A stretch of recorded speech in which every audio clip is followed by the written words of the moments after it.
Hello, everyone. Brian Wee here, Next Level Horse Business Accelerator Program, Week 1. And we call this training the evolution of a horse trainer.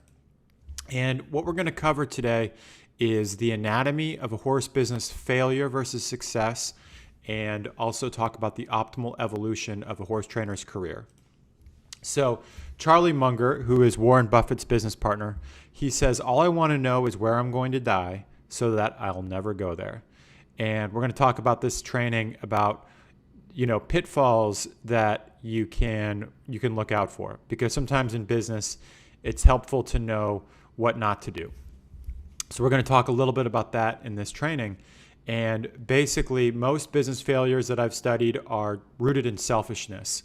And we're going to be starting to identify in our own businesses where we're being selfish and where that might trip us up. So, to give you a little bit of background about my story is as I was starting out as a financial professional, and I wanted to create my own business, I thought it would be really cool if there was a single point of contact where you could get your taxes done, get a mortgage, get insurance, invest money, get a trust, and buy a house. And I was sure it was cool. I didn't really talk to anybody else other than just it was a cool idea in my head. I spent thousands of dollars and hours, and I got my certified financial planner designation. I got my mortgage license. I got my real estate license. I got my insurance license. I set up formal partnerships with attorneys and tax professionals, all before I had a single paying client as I started my business. And I think a lot of this is selfishness and also just sort of avoidance, because you feel really productive getting these accolades or these certifications and designations and education, and at the end of the day, it prevents you from doing what maybe you're scared of doing, is reaching out to actual other human beings and asking them for money, basically. So I didn't do any research, and I didn't really find out what people actually needed specifically. I just thought that if I built something really cool that I thought was cool, then people would hear about it and just money would flow in. So when I finally rolled out the whole thing and I started showing it to people, it was just crickets. I mean, people didn't really know what it was, and they didn't really want it. It turned out that this wasn't really a painful problem in the market.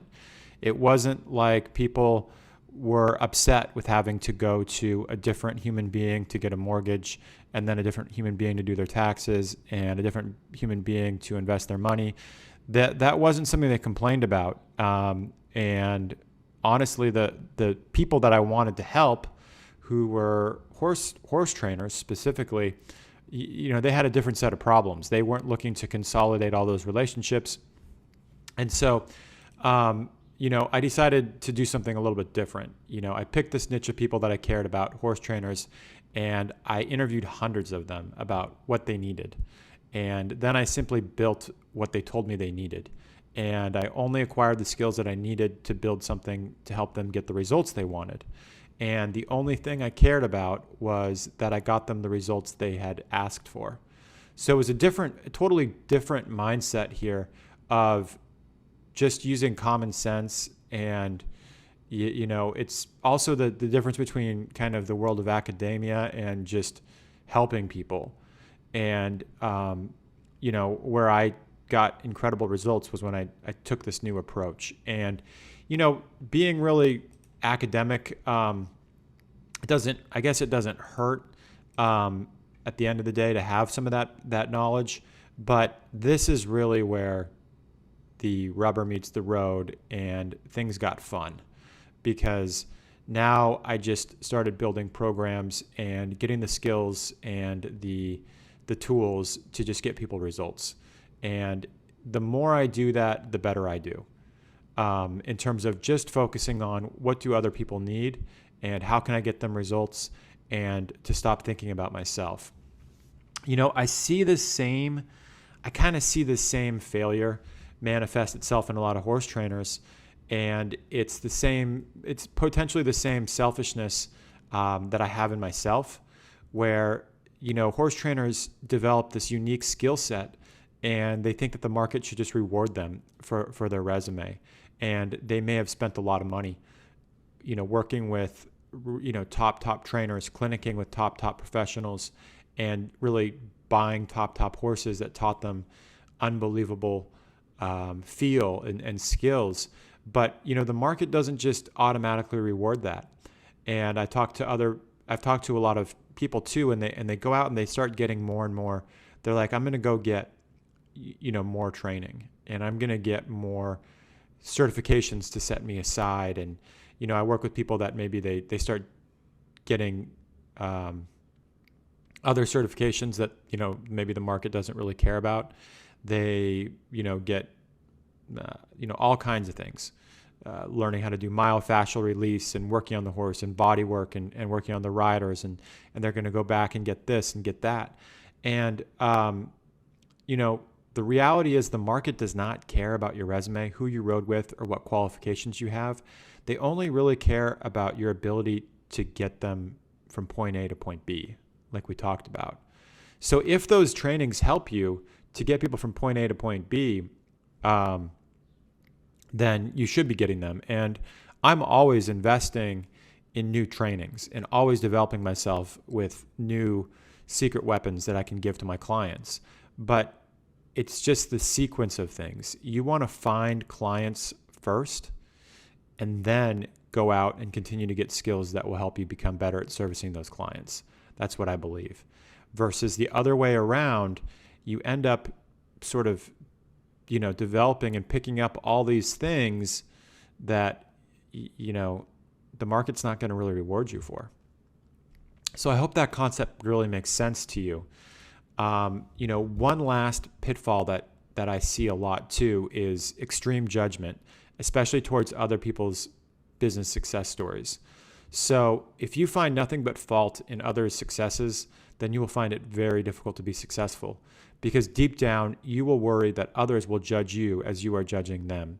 So be sure to congratulate others' successes and not always find a way to spin things around with the story of they were successful because they were unethical.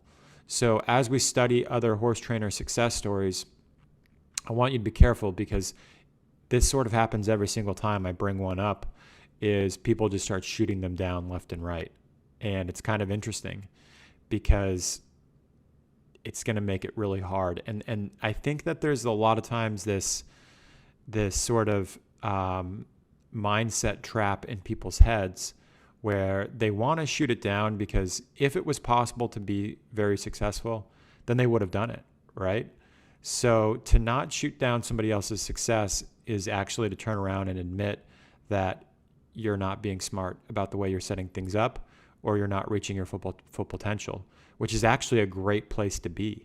It's a great place to face the music and say, you know what, I could do something really incredible right now, and I haven't done something really incredible right now because, and that's my fault, and that's shame on me. And so it's easier I'd rather you turn around and take responsibility and kind of, shame on me and congratulate somebody else. And then we're going to build something unbelievable. So true business success lies in obsessing over the results you can get for other people. So let's talk about the evolution of a horse trainer, the potential evolution of a horse trainer's career. And in this chart here, this column here, as things go higher, your income potential and your scalability gets greater. As things move along this axis, they become a more difficult sell, potentially, a more sophisticated sale. And so you want to be kind of working your way and evolving, in my opinion, up this ladder. And it doesn't really make sense to skip straight from the bottom to the top. Because if you can't sell this, then I don't think you're going to be able to sell this. So we kind of start here, and this is where most people start, is just one-on-one in-person coaching, or one-on-one training horses in the flesh. And that's a great place to start. People will hire you for the hour, and you will teach them and try to get them results. And that's what it's all about. I mean, if you can get people results in this setting, if you can't get people results in this setting, if you can't sell this, then there's no reason to move on. So I've got some people that are saying, well, I'm going to move, they see me talk about this thing. And if they can't sell this, then there's nothing else to talk about. Now they hit a ceiling real quick and start burning out really fast. And so this is where group coaching, in-person group coaching, and starting to incorporate group lessons and get your clients together. And this is evolving, right? This is something that, you have to kind of shape. But then can you still get them results here? And it's potentially a harder sell. This is easier. I'm going to give you all my time one-on-one, just you. That's generally speaking easier to sell than saying, you, Stephanie, Jackie, and Sam are all going to be in the same lesson together. It takes more sophistication to sell this, and potentially more skill to deliver results in this group.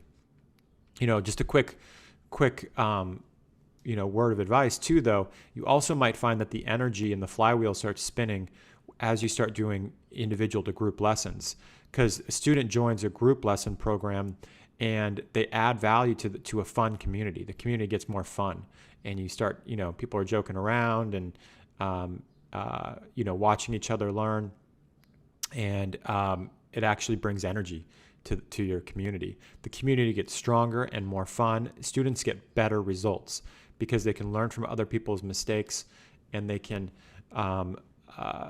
they can also watch other people that have more success than them and model them. The client experience gets better as you move from one-on-one to group, if you do it with a lot of skill. The horse trainer has more money. You can make a lot more money if you go from private lessons to group lessons. Obviously, most people have a combination of the two, but if you start stacking your core time with group lessons, you make a lot more money. Horse trainers have more money, and you can invest in things to make the client experience even better. I mean, if you had more money, couldn't you buy things that make your clients happier or get them better results? Like better lesson horses, better equipment.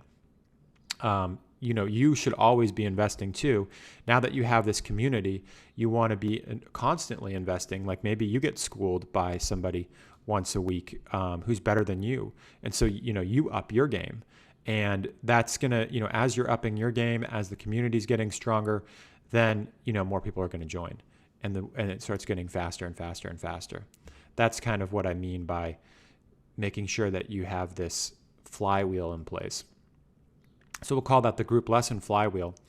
Then you might start kind of distance coaching. And I think you want to start, with a small group. You kind of, I teach that people kind of do this at the same time. It's a small group, but they're not necessarily in person. You've got people, that are living in another state, and they're going to send you videos. You're going to send them pre-recorded videos or live videos. You're going to talk to them on the phone. You're going to send them emails. And again, can you get somebody a result? It's generally speaking the same expertise and the same result. People want to get better with their horses. They want to get better at riding. Can you get people a result outside of in the flesh? And I'll show you how I blend these two together, but basically using, you kind of want to model this program where, you might have phone calls, you might have a private Facebook group, you might have pre-recorded videos, and you'll find that you can actually get people results using this. And that's much more sophisticated. It's also a more sophisticated sell because people are like, wait, what? I'm going to pay you money and record myself. Wait, how does this work? It's confusing.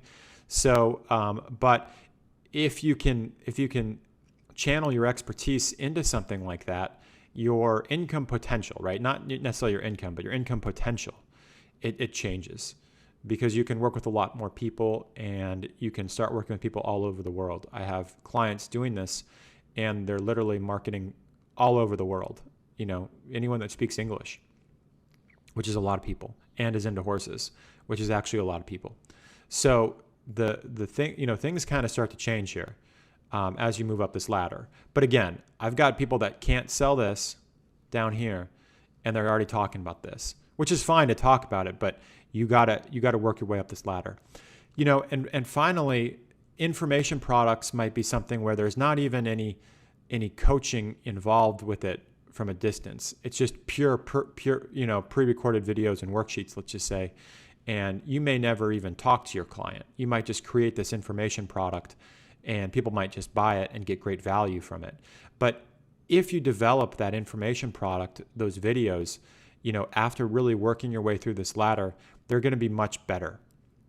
And because with this program, you're creating videos, but then you're kind of going in and talking to people after they saw the video and just seeing, did they understand it, so that you can continue to tweak the videos until they're just foolproof.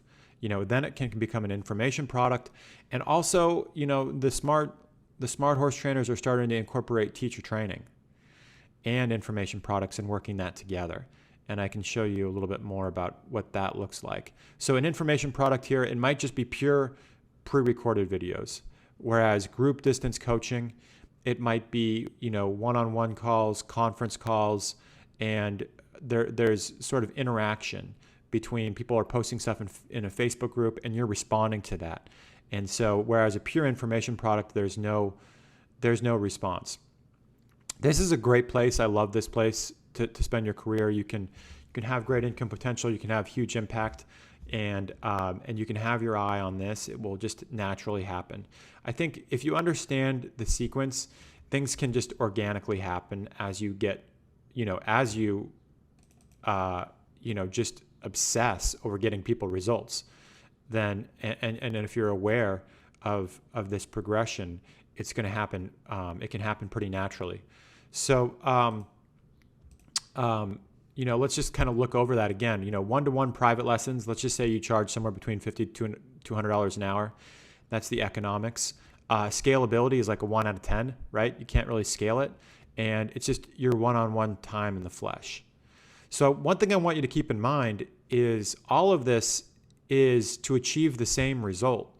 But I want you to be aware that you have different options and you can charge different things and you can use different methods of delivery, and they have different economics and scalability to it. So now the same person, right, that wants the same transformation is going to hire you, but this time you're going to give them group lessons with lesson horses, let's just say.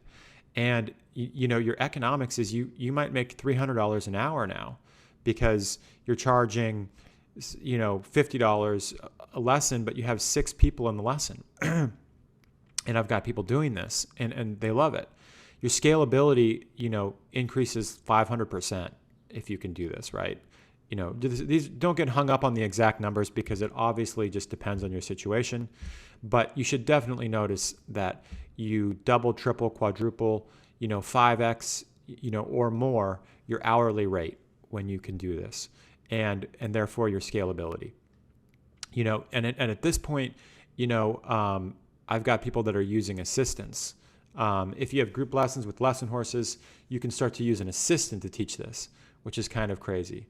And just going from point 1 to point 2 can be a massive, but you only want to do it when you kind of hit the roof here. I think you want to hit the roof a little bit on each one of these, and then you start building this out. And as you get people better and better and better and better results, then it makes sense that there's somebody that's working with a horse trainer somewhere else that would rather work with you over a distance than with their local trainer who isn't as good as you, because you've gotten really good. And I put a random number here, but I've got people that charge good money for this. So I don't want you to think, a lot of people think that they can't charge good money for just a one-on-one interaction for a consultation.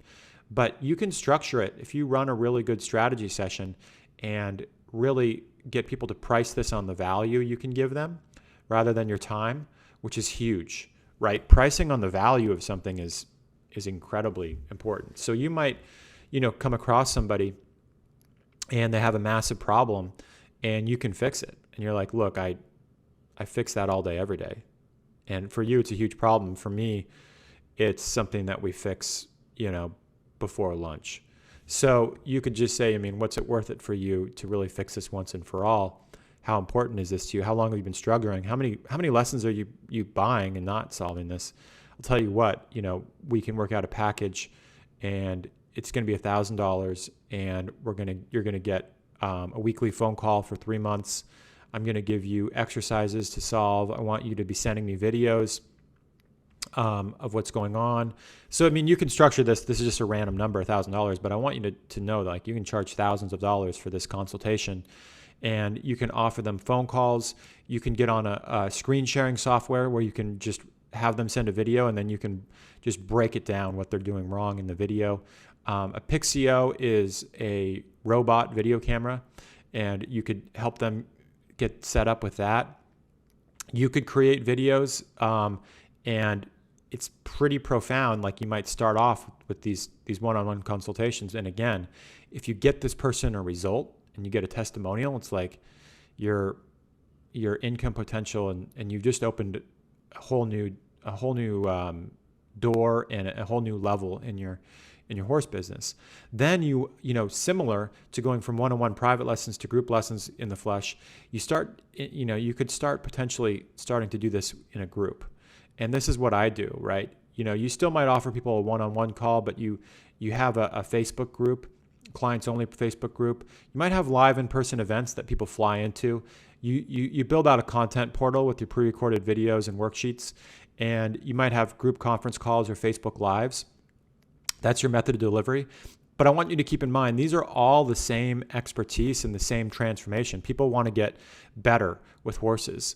And then, you move to this pure information products and teacher training, and, your scalability goes, to a 9 out of 10, let's just say. You've got a content portal, live in, live-in immersion type learning. There's people out there that are paying $20,000 to go to a group teacher training where they become certified with this teacher's method. And then therefore, all the people that bought the information products can now find a certified trainer in their area. So these two things can kind of play well together, right? Because these trainers have sold hundreds of thousands, some trainers, hundreds of thousands of pure information products, sort of detailing step by step their method of working with horses and riders. Now, those people are all over the world, and at a certain point, they would rather work with a certified trainer of this system rather than their local person.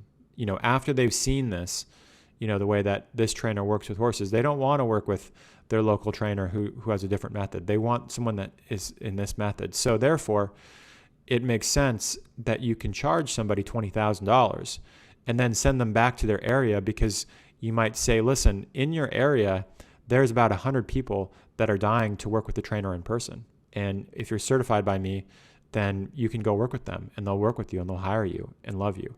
So those things start to play well together. And I'll show you that's, let me just kind of jump ahead and show you what I think that looks like. A student buys an information product maybe in a different country, and they want a local certified trainer to work with. And so Horse Trainer, they start certifying other trainers in their method and sort of creating ambassadors for them. And the client experience gets better for both the ambassador and the information product buyer. So this doesn't work unless you do a ton of volume, because when you have a ton of people buying this information product, it creates this opportunity for a local trainer to become certified, and then the client experience gets better for them both, right? This is a business model where it gets better and better and better for everyone as you add more people. If you don't add people, whereas most horse trainers have created a model where it gets worse and worse as you add more people. This is something that gets better and better and better and better as you add more people, and you build an international community. This is a real business, in my opinion. Like, this is something to shoot for. The client experience gets better for both the ambassador and the information product buyer. The horse trainer has more money to invest in things to make the client experience even better. Now they can have money to invest in real video production and recreate all their videos, and buy a facility and have a campus and have people coming in and doing immersions, and things start spinning faster and faster and faster, and therefore you're selling more information products. And then the horse trainer should always be investing in better and better training for themselves, so their own skill set improves, might double every 6 months, because now they can actually afford themselves to get access to the premium horse training information material, and they can buy a really good horse. And now when they create videos, they with them and this really good horse and this really good training they're getting, like their videos, they're doing stuff with horses that people didn't know was possible. So they sell more information products, and then they certify more trainers, and things start spinning faster and faster and faster and faster, and then they build a real flywheel. So I'm going to be hammering some of these, concepts into your head. Another way to look at this is it's kind of a pyramid you want to foundationally, I think, build a riding school, and this also can be your foundational income. This can be your survival income. I think, by not requiring your clients to own their own horses, you open yourself up to a massive audience, and we'll get into that, exactly how to define that audience. But you can create a feeder program as well as a diversified client base to get out of survival mode. I think that, for a lot of people, this is the answer to pay their bills and get clients in the door and get rolling. A lot of people that I talk to want this piece where people own their own horses, they board at your facility, and they use you for training. And it's a very, very challenging spot in the market because you are generally dealing with a very, very small audience and heavy competition. And clients generally won't accept riding with your assistant. So I meet a lot of people that are trapped in this, or they desperately think they want this, and then they get this and it's not great. They have a hard time getting clients. Prices get squeezed because of the competition, and it's hard to get the people, and the clients are high maintenance because they know they have lots of options and they know you're desperate. So, but that will naturally happen. If you built this riding school, then people will naturally buy horses and continue to work with you naturally. Not everybody. Some of them will buy horses and go somewhere else, and that breaks people's hearts, and I get that. But it will naturally be a feeder program into here. And so a lot of times that people that want this, I tell them that the best way is to indirectly get that there by directly building this. And in about 18 months, people start feeding into this. And that's actually faster than going direct to other horses. And people don't want to hear that. But, and then you start moving into online courses and group coaching and distance coaching and pre-recorded videos and teachers training. And, but I believe that every trainer needs to understand the evolution. I talk to people that can't build, these things, the bottom of their pyramid, and they're starting to talk about this. And I struggled to articulate, the horse trainer's career and how things should be built properly, and how actually going through these steps will build you a rock solid business, and it will work, and it will actually, sometimes you can build this faster by building this bottom part first, because this can be built very quickly. And then when you obsess about your client's results, then you just things start to happen organically. But it helps to understand where you're going with all this. So just remember that the transformation is the same, and the method of delivering that transformation just starts to change and evolve. So it's important to remember that it's just a more sophisticated way of delivering your expertise than one-on-one in the flesh. So I wanted to just talk about all those different ways that you can monetize your expertise and where you might take your career, and give you that bird's eye view. And I hope this training was helpful. And let's dive into the next training right now.